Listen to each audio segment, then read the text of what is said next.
Welcome to App Stories, a weekly exploration of the world of apps. Today's show is brought to you by Woven, Pillow, and Linode. I'm John Voorhees, and with me, as always, is Federico Vitici. Hey, Federico. Hello, John. How are you?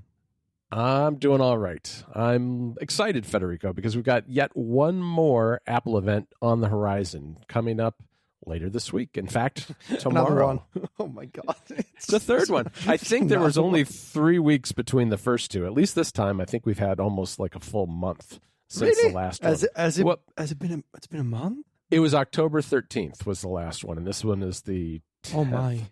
Wait, So where did the last 3 weeks go? Oh, I don't know. I have no idea. No, seriously, what happened over the past 3 weeks? I know. It's been this whole fall. The last I checked, it was like 100 degrees here, and I was wearing shorts, and now it's freezing cold, and there are no leaves on the trees. So, yes, time is accelerating with everything going on. But we have an event coming up, and, by all accounts, it's going to be a Mac event. So Apple promised us Apple Silicon Macs by the end of the year, and I expect that's what we're going to see. So today, I thought we would do a couple things. One is I got a mini topic for you, but after we get through that, we're going to talk about some of the iOS and iPadOS apps that we'd love to see on the Mac. And there are a couple in here that I guess I kind of cheat with because I sort of kind of know that they are coming to the Mac. But we've got a bunch. Cheating in my book. That is the definition of cheating, if you already know. You know what? I learned from the best, Federico. I never cheat. If I'm the best, therefore you haven't learned from me. And I just said I learned from the best. If I'm not the best, then I'm offended because you're not referring to me. So I have many problems with this statement. I trapped you. I laid a trap for you, and you fell right into it. That is a semantic trap that you laid for me. It is. You got to remember, this is what you do when you take people to court. This is what happens when you fight a lawyer, I guess. Wow, well done. Well done. Exactly. All right, let's dig into the mini topic. And the mini topic is TestFlight for the Mac, because I don't know if you've gotten to this section. I don't think you have yet. Not yet. In my Big Sur review that is coming out as soon as Big Sur is available. In your Big Sur review, because it's a big review. It's a bigly Big Sur review. It is the biggest Big Sur review, and it'll be out as soon as Big Sur finally lands on all of our Macs. But one of the things that I go into a little bit of a tangent in one section because I really want TestFlight for the Mac. And there was a rumor that was published on 9 to 5 Mac about a little over a week ago, that TestFlight is coming for the Mac. And we did get, after all, a new icon in August, I think it was, on iOS, which isn't much of an indicator of anything, but they got a new icon. And I would love to have it on the Mac. I went back and looked, and Apple bought TestFlight a really long time ago now. I think it was 2013, maybe 2014, and it's still not on the Mac. And, you may say, okay, here's the thing. I mean, there's lots of ways to beta test Mac apps, and that's true. There are other things you can do. I mean, Microsoft has its tools. There are other things that people can do. But Apple's trying to get iOS and iPadOS developers to make their apps work on the Mac. And that group of developers is very familiar with TestFlight. So it would be great to smooth that whole process by making TestFlight available on the Mac as well. And I just know from experience, having dealt with developers over the summer and into the fall, that there are a lot of gotchas with not having TestFlight available for Mac apps, because things like sign in with Apple, those can only be distributed through the Mac App Store. And so I've spent a lot of time doing all sorts of things like iCloud Drive links and Dropbox links and sharing UUID, sharing UUIDs so that I can be on an ad hoc distribution, which I know I'm probably giving you flashbacks because I know you used to do that back in the day, right? 2014 called, and once it's betas back. When I used to do this 6 years ago. God, is it still like that? Like seriously, copying the UUID? Oh my God.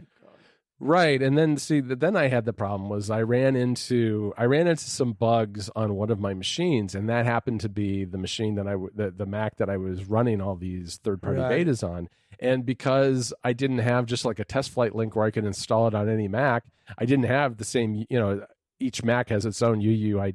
The only way to install that app then on another system would be to bother the developer, send them my UUID, have them add it. So it's been quite a process, and it really has limited the number of apps that I can meaningfully test in advance of the release. At the very least, John, and I have no idea how this is still the case, by the way, this is incredible.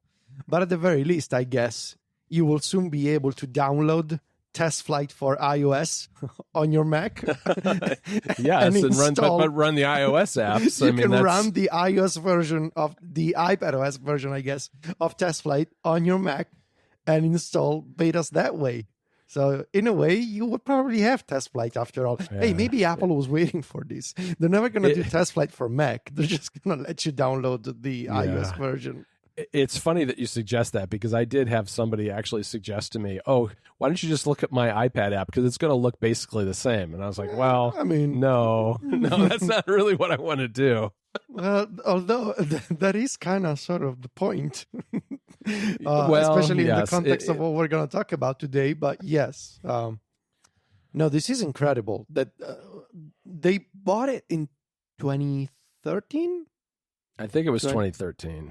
And it probably came out, a few months later. It was a long time. I think it was my first WWDC, because I remember TestFlight. I remember vividly TestFlight handing out burritos in the line for the keynote, and I think it was that year that it was then announced that they were purchased, or maybe it was the following year. Yeah, and folks who were testing apps and were around back then, they remember that at some point Hockey was much better than TestFlight for installing betas on iPhones and iPads. But then Apple bought TestFlight and Microsoft purchased Hockey.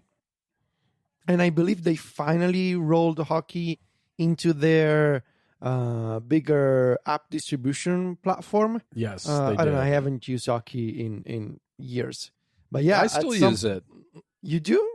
Really? Yeah, I do. I mean, yeah, there are developers still using it. There are betas that I use that are distributed that way, and in it's not called Hockey anymore. But yeah, that works pretty well, actually. That's when I say there are other options, that is probably the best option. That's the best thing I've used. But I don't think that that's something that iOS and iPadOS developers are used to dealing with. Well, I feel your pain, John. I can imagine, especially with multiple Mac computers that you wanted to install betas on. It must have been terrible. So I'm sorry. Well, thanks. I ended up just testing the third-party betas on one machine, because it was just too much to ask of people to send me, to get me on ad hoc distributions for multiple Macs. But it's a pain for me, a pain in the neck for me. But I am kind of an edge case, since there are only so many people reviewing these apps. I think the problem is for developers is that there's a reason that beta software is distributed. It's to make it better software and get it ready for launch. And that not having TestFlight is really limiting the pool of people who can test those apps. And so it's really, I think, in Apple's interest at the end of the day to bring this forward for the Mac as well. And I've been waiting. I've felt like this was around the corner for years now, and we still haven't seen it. And I guess I'm very skeptical about the rumor on 9 to 5 Mac, only because why would you release TestFlight for Mac as you're releasing the new Macs? I mean, wouldn't that have been something to distribute at WWDC 6 months ago? I mean, I suppose it's weird timing, and it would still be fine for the future. But if you're making this big transition, I think the time to have done it would have been better in June. But who knows? I really believe that the rumor is about downloading TestFlight from the iOS App Store on the Mac. Oh, no. At this point, please no. I have lost all hope regarding a native TestFlight Mac app. Happy to be proven wrong, because this is just incredible. But honestly, Adam, I'm not holding my breath on this at all. Well, I'm not either. This episode of App Stories is brought to you by Woven, the all-in-one calendar that's perfect for busy people. We're all busy with more calls and online meetings than ever before. Combined with personal obligations, it's easy to feel disorganized and like everything's spinning out of control. One of the things that I've found very effective in combating that feeling is maintaining control over my calendars, which is exactly what Woven is all about. Woven syncs all of your calendars in one place, including your Google, G Suite, and Office 365 accounts, so you can see all of your time, both personal and professional, in one place. Woven builds scheduling links directly into your calendar. You can quickly time block your week using Woven's smart template, so you can plan the perfect week, too. Woven also has built-in analytics, so you can easily calculate where you spend your time so you can make the most of it, spending time on what matters most. You really need to check this out. Take control of your calendar and improve your workflow. And as a listener of this show, you can try Woven for free for 21 days. Just go to woven.com or click the link in the show notes. Again, that's woven.com to take back control of your time. Our thanks to Woven for their support of the show. We should move on to talk about apps that we want to see make their way from iOS and iPadOS on over to the Mac. Okay. And maybe I'll since I've been ranting about TestFlight, I'll let you kick things off. Well, so first of all, I want to say how I am so curious to see how this entire thing of downloading iOS apps on the Mac in emulation mode is going to work in practice. I touched upon this briefly in last week's episode of Connected, but just the idea of having millions of apps from the iOS and iPadOS App Store available on the Mac, I really want to see what Apple does in terms of are they just going to stuff the Mac App Store with these ones? Will you just be able to download them via search? Or does Apple have bigger plans for unifying the App Store or having a separate iOS App Store? I don't know. I'm really curious to see how it works out in practice. Even, and I didn't mention this on Connected, but the idea and the reason why I think Apple must be doing something, I don't think they will just say, oh, well, go to the App Store for Mac and search for, I don't know, Timery, and you will, you will get it that way. I was wondering, John, what happens if, how on iOS and iPadOS, some apps, they keep their settings in the Settings app, right? Right. What happens when you install those on your Mac? Do all those settings just go into System Preferences? I really don't think so. System Preferences is not optimized for that kind of a list-based layout. Settings on iPad and iPhone has got a long sidebar, and you can scroll the sidebar and you get all the way to the end, and you can see app-specific settings. That's the way that it works. And some apps, beyond the default settings that they get in there, like notification and Siri and privacy controls, they do embed actual settings, actual preferences inside the Settings app, because that's the way that it used to be years ago, and some developers still design their apps that way. What happens if you install one of those apps on your Mac? Where does that settings page go? My guess is that those are apps that will not opt in because they're going to have to be revised in order for that to work. Now, there are apps that will deposit little utilities in System Preferences. Hazel is probably the most popular one that worth mentioning, but I don't think that it's not going to, like you said, it's not going to scale. System Preferences just isn't designed to have dozens of potentially of apps in one place. And I think there's an awful lot of apps on the iPhone and iPad that just simply aren't going to make any sense whatsoever on the Mac. I mean, anything that uses the gyroscope or AR or even, camera apps for the most part. I mean, yes, the laptops have a camera in them, but it's not really meant for taking photos for the most part. So, there are a lot of apps that aren't going to work on the Mac, but there are whole other categories that I think absolutely will. And I touched on a little bit of this in the club in Mac Stories Weekly last Friday. because I've been trying to think about what is this experience going to be like, and how smooth is it going to be? Because the iOS apps are designed for touch after all, and having them on the Mac screen, you can do it. I mean, developers do it in the simulator with Xcode all the time, and they work. But it's a little bit of an odd experience, and I think part of the design changes to Big Sur are designed to make those iOS and iPadOS apps fit in better. But I do think it's going to be still a different experience overall, and I don't think it'll be great for all types of apps. But things like games. I think Apple, when they announced this, they showed off, was it Monument Valley maybe, running on a Mac. Or maybe I'm just imagining that, but yeah, I think games are a category. I think apps that organize and allow you to manage content, whether it's like something like an RSS reader or maybe a Photos app for doing light editing and that kind of thing. I think those will work just fine because they'll have the sort of hierarchical view that works well on all different systems. So, we'll see. I mean, it'll be interesting to see where it goes. All right. So anyway, I really want to see what they do, but I still haven't shared my first pick. So this is kind of obvious. I want to see shortcuts on the Mac. I really hope that Apple brings shortcuts eventually to macOS. Now, it may be too soon to just get in tomorrow as an announcement. I would be very surprised if Apple does this.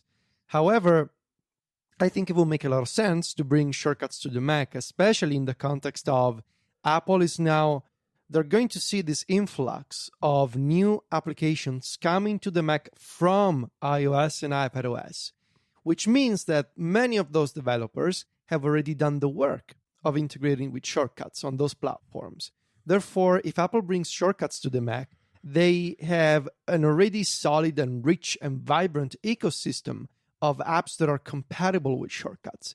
And not just that, but I think it's about time for Apple to bring this new vision for user automation to the Mac. Maybe eventually, retiring Automator, especially if Apple can fold Automator into shortcuts, bringing some of those more advanced coding and scripting actions, for example, to shortcuts, which would be a win for iPhone and iPad users as well. There's still a few things that shortcuts could learn from Automator, but I do believe that long-term, the future is shortcuts. It is not Automator. And if Apple can take those desktop functionalities of Automator, make them available for shortcuts on the Mac, and steal some of those advanced actions that Automator still features, I think it would be, best of both worlds for everybody involved.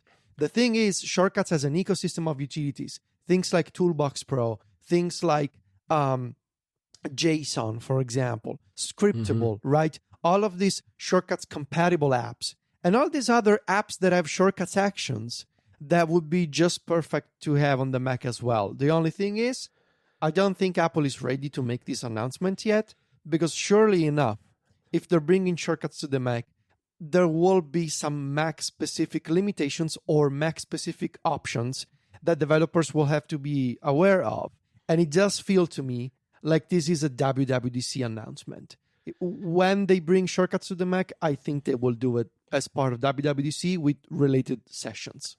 Yeah, I agree with that as well. I think, though, that bringing iPad and iPhone apps to the Mac now really sets the groundwork for that, kind of sets the table for shortcuts coming, because after all, shortcuts is already baked into the automation section of the Home app, right? I mean, a lot of the code is there. Steve Troughton-Smith has shown that that's the case. He actually kind of built a shortcuts app right on the Mac using, it didn't work perfectly because not everything is there, but parts of that app are already on the Mac. It's just a matter of the difficulty is do you put shortcuts on the Mac and then hope that developers build for it? Or do you bring over thousands of iPhone and iPad apps and then you've got a built-in ecosystem right off the bat? I think that's where we're probably going with this. Yeah, I agree. And let me also I mentioned Scriptable. Scriptable was one of my picks. I really want to see Scriptable, which is the JavaScript IDE for iPhone and iPad. I want to see it on the Mac. I want to see a really, really good and solid JavaScript editor for Mac that allows me to create scripts on my Mac and run them on my Mac with fewer limitations, I assume, thanks to macOS. For example, things like sandbox-related limitations may be lifted on macOS compared to the iPhone and iPad version of the app. It really does feel like the perfect candidate. A code editor that can run scripts, that has integration with the system. It feels perfect to have on the Mac, and I really hope that in the meantime, if Simon's solving is not working on a native, maybe a Catalyst version, I don't know, but I really hope that they enable the option of installing the iPad version on macOS Big Sur. This is the perfect utility that should find its way over from the iPhone and iPad to the Mac. And it's also the perfect example of a new generation of productivity apps that were born on the iPhone and iPad and can now arrive on the Mac thanks to all these new technologies that Apple is making available to developers. Yeah, I think that's a great pick. This episode of App Stories is brought to you by Pillow. Getting a good night's sleep is underrated, but with a little help, it can be life-changing. Pillow is an all-in-one sleep tracking solution to help you be more aware of your sleep patterns and discover what might be affecting your sleep quality. It's really easy to fall into bad sleep habits, but with Pillow, you can get back on track. If you have an Apple Watch, tracking your sleep is as easy as wearing your Apple Watch during sleep. Pillow will track and analyze your sleep automatically. One of Pillow's most beloved features is its ability to create detailed heart rate diagrams for every sleep session. You can even compare your sleep quality to your weight, steps, caffeine consumption, and a whole lot of other health metrics to discover what might be affecting your sleep. Pillow can optionally record sounds while you sleep too, from sleep talking to sleep apnea and snoring or unexpected noises that might be affecting your sleep. A lot of users have been surprised by the results. Pillow is also very privacy-minded. All of your sleep and audio data is encrypted and stored on your device and in your iCloud storage account using end-to-end encryption. Pillow doesn't have user accounts, so you can use it anonymously, and it doesn't collect or send your personal data anywhere else. Naps are a great way to boost your focus and creativity, as well as your overall well-being, so check out Pillow's Power Nap mode too. If you need an alarm, Pillow can wake you up using your iPhone, Apple Watch, or iPad. If you have Watch OS 6 or later installed on your Apple Watch, the latest update of Pillow uses the extended runtime to minimize battery consumption on the Apple Watch. Pillow has a new home screen widget that tracks your latest sleep analysis and daily sleep goals too. Pillow is available on the App Store for the iPhone, Apple Watch, and iPad. Discover all of Pillow's features at pillow.app. Again, that URL to learn more about Pillow and get a better night's sleep, it's pillow.app. Our thanks to Pillow for their support of the show. I want to mention Apollo because I'm not a real heavy Reddit user, but I really love browsing Reddit through Apollo. I mean, the UI is so well done. It's so easy to get to the places you want to be and keep things all in sync with exactly how you enjoy reading Reddit, that it's a shame not to have it on the Mac. And even if it's just the iPhone and iPad version of that app on the Mac, I'd be totally okay with that, because I'm not going to probably use it nearly as much on my Mac anyway, because I do more reading on my iPad, but I would like to see it come to the Mac. It's a terrific app, and I think it would work really well on the Mac. Yeah, that's a very good pick. Of course, when thinking about utilities too, I was thinking about Timery. I mean, we've talked a lot in the past about Timery, which is the toggle client that for time tracking. And when I'm on my Mac, I use Toggles app, which hasn't always been the best, but it has gotten a lot better. I still would prefer Timery though, because with Timery, I've got things like save timers that are specific with my projects and my tags and everything already pre-populated, and all I have to do is, when I'm on my iPad, is just tap a single one of those to get things started. And I'd like to be able to do the same thing on the Mac, and having that in both places and keeping it in sync would be a big benefit. That is also a very good pick. It's one of the one of the apps, one of the widgets that I use the most on a daily basis. I would love to have it on the Mac. Also, I want to see a really good native GitHub experience on the Mac. Yes. And there's no better GitHub experience than Working Copy. The official GitHub client for Mac, I believe it's one of those weird Electron-based apps. And I mean, it gets the job done, but I am one of those people who thinks that Electron apps are no bueno. They're just... You and me both. I mean, they're fine, right? And I mean, more power to you if you have an Electron app that is really useful to you. But like, if I had to choose, like if somebody came to me and were like, I don't know why they would do that, but if they were like, you have to absolutely choose, do you prefer a native Mac app or an Electron app? And I mean, obviously I would pick a native Mac app. They're just better in lots of subtle and smaller ways. Yeah. And I'm weird like that. I like those smaller details and native things. And Working Copy, one of the apps that we depend on at Mac Stories for sharing our articles and our drafts over GitHub and collaborating in Markdown with multiple people. I want to see it on the Mac because I want to stop using the native. I dislike, John, the Electron client so much. Yeah. Lately, when I had to use GitHub on my Mac, I've just been using it in Safari instead. GitHub.com. Really? Yes. I haven't gone that far. As far as Electron apps are concerned, GitHub is actually one of the better ones, at least in terms of performance. In terms of performance, it's okay. The UI isn't great though, and I much prefer Working Copy. If Working Copy would be terrific on the Mac. Yeah, it kind of feels like using Slack. The toolbar isn't native, and it just feels like you have a wrapper around the web view, which is, I mean, it's exactly what it is, basically. Right. And the resizing, it's kind of weird, and the buttons are different from the system buttons. I just prefer native things. So, this isn't like, I know that people make a big deal of like, Electron has empowered a new generation of developers. Yes. No, that is true. I mean, it's a technology that has made it easier for a lot of companies to offer at least something on the Mac.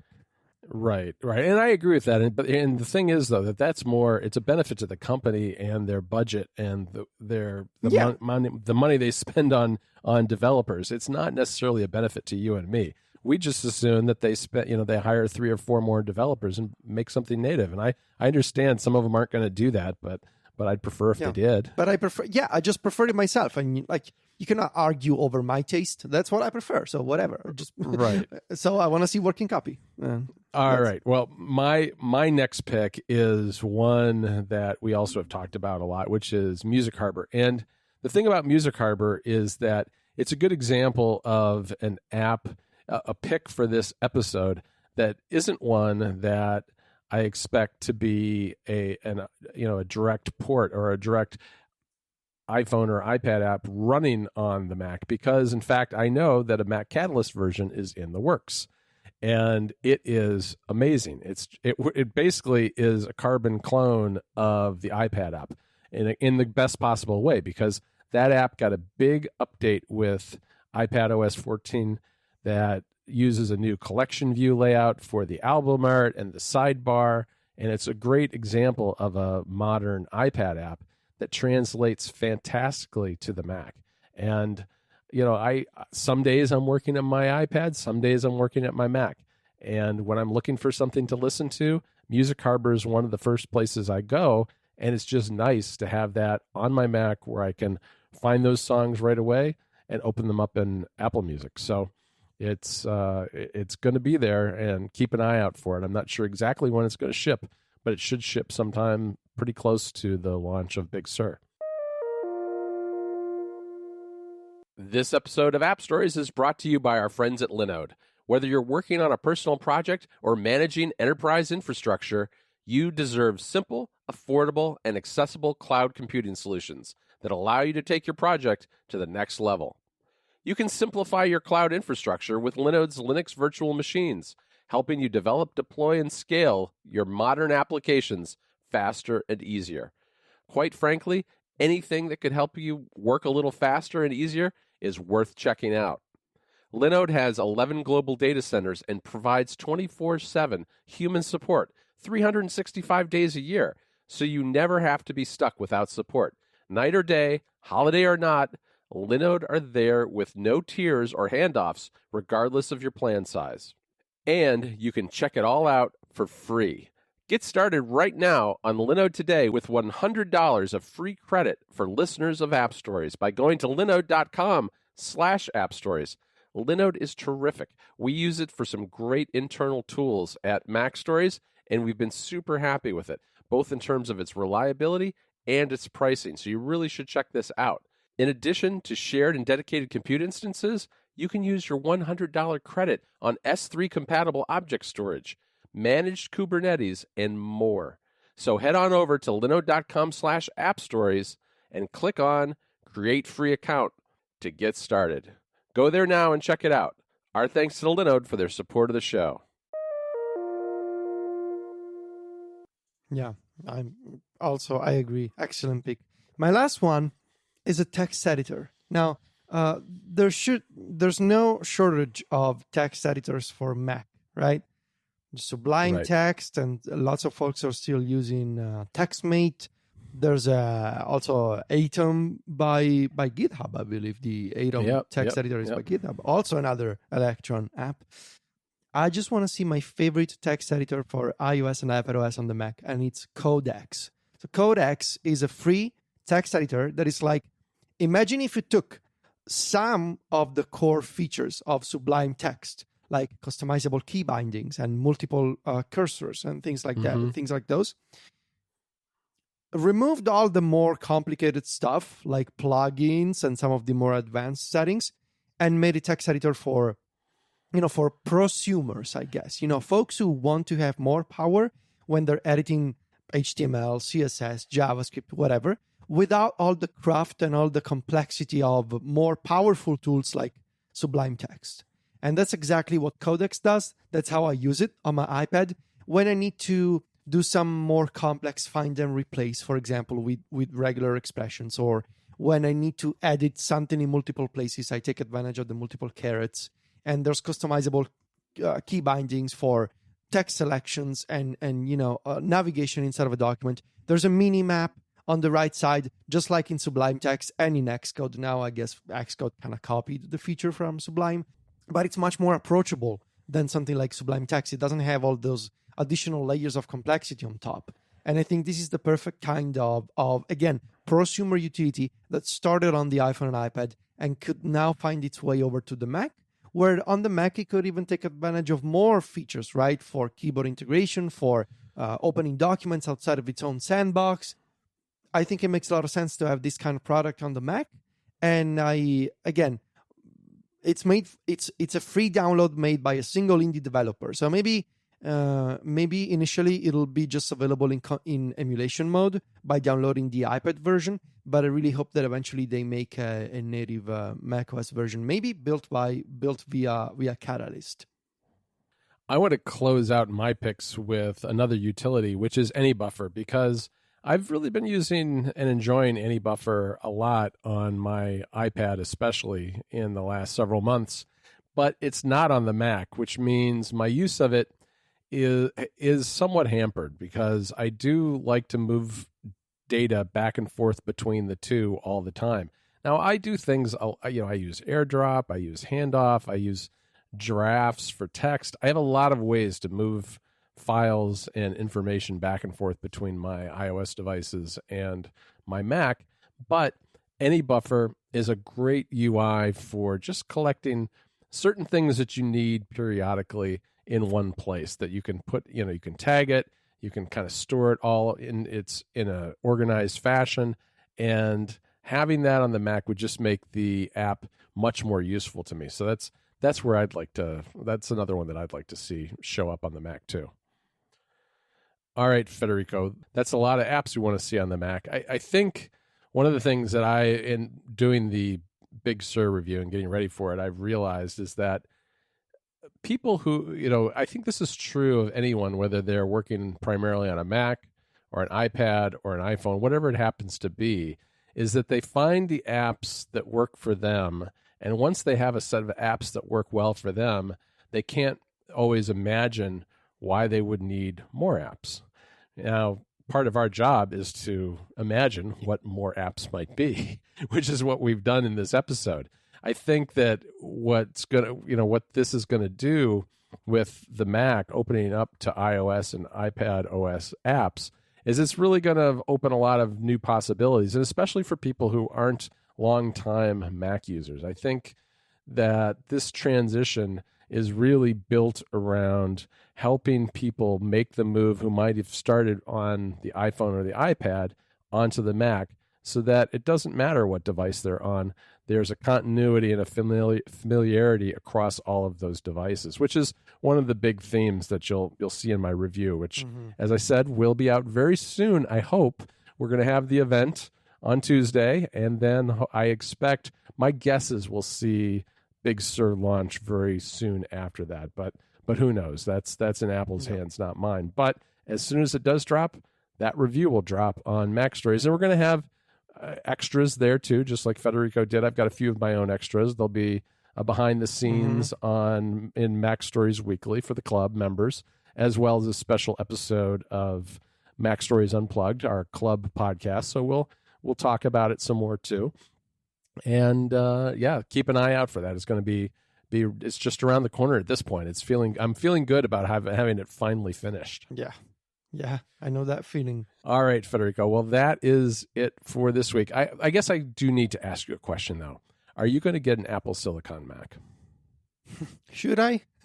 I think you should. I think you should. I think we both should.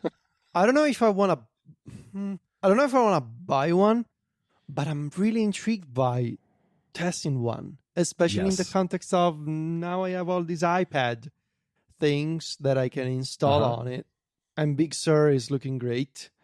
So I'll tell you what, for the first time in 7+ years, I'm intrigued by the Mac again, and that's because I can install iPad apps on it. So I'm not surprised. I definitely want to get one. I don't have a go-to laptop right now, which is okay because since I'm working from home, my Mac Mini is my go-to machine. But I do think that a MacBook Air would be a nice addition, something to use when I'm out and about, or maybe the machine that I do audio editing on through Logic, but then also have my iPad apps available. It'll be interesting to see how it all plays out, and I'm really excited to see exactly what Apple's going to announce tomorrow. All right, Federico, that's it for this week. I want to thank our 3 sponsors again, and that is Woven, Pillow, and Linode. You can find both of us over at macstories.net. Federico is at Fetici on Twitter and Instagram. That's VITICCI. And I'm at John Voorhees, JOHNVOORHWS. Talk to you next week, Federico. Ciao, John.